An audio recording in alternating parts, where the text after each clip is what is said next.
Okay, now we're on the back side, the business side of everything. This is your shield. You pull the shield off to get access to the circuit board. If you're doing your repairs, obviously, you know, you're way ahead of me here and you're going to know what to do. This guy, same deal.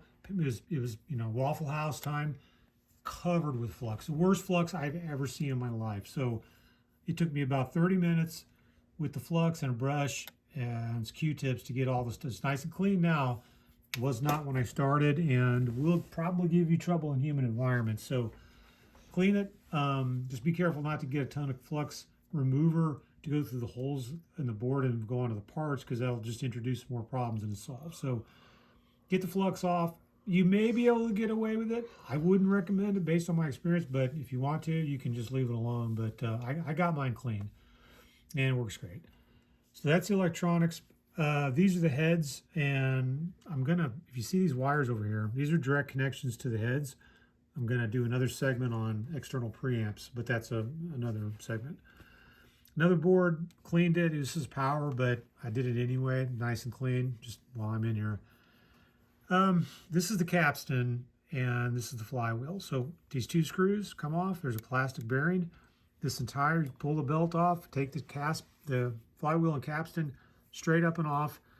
You'll see it there. There'll be a couple little shields on it. Clean everything really, really good. You don't need to put any lubricant except for a little bit of spindle lube inside this plastic cap where Panasonic had theirs. Then, you know, while this stuff is out, you also, which I actually, thinking about it, completely forgot, was to clean the flywheel edge. I need to still do that, but I forgot. And you can see, in fact, you can see probably some of the dirt that's on this thing. You have to clean all that too. Don't forget. I did clean this pulley. I can't see the dirt. Yeah, it's tough. It's a dark area. It's probably pretty clean, but this belt, again, wasn't as good as the Akai, but it was still in good shape. There's no real checking or cracking of the belt, and it's still got nice tension. This one, I used isopropyl on it. I didn't try to use lacquer thinner because it's a little bit aggressive. Isopropyl, I pulled the belt off and just did it with a piece of cotton rag. And I was getting a lot of oxidized rubber off there. It finally cleaned up. Fingers crossed, put it back together. I do not want to try to find another belt for this machine. So pulley, cleaned this up. I did, on this motor, I really can't get access to the other side because there's a little rubber cap. Didn't want to pull the motor apart. This bearing I can get to. So again, 1 drop of light machine oil, let it soak in, spin it.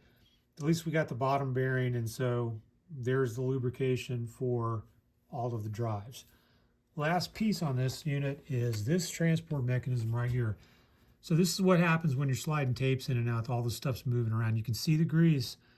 All the grease that's on here, there was the original kind of sticky lithium grease that Panasonic put on it. It was getting a little tacky. Pulled it all off. Again, lacquer thinner on this side, very thin coat. In all the points where the manufacturer put it, I went ahead and put it back. So don't put a ton in there because it's going to get all over everything. So look at the nice plastic tube that they ran the wires through. Right, and I love this. The plastic's by the way. not. I would do this. The plastic's not like even like yellow. Correct. Right. This has been stored indoors in a cool environment. Perfect for electronics. I mean, just perfect. So looks like it was just made. So got lucky. This is very nice. I have seen some grody stuff in my time, and this is very nice. So it was a joy working on this.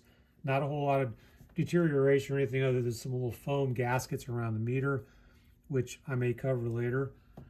But that's it. And we'll cover on a different episode. We're going to cover the operation of the Akai and the operation of this Panasonic deck as is, and then we're going to cover some modifications to it, some sound quality.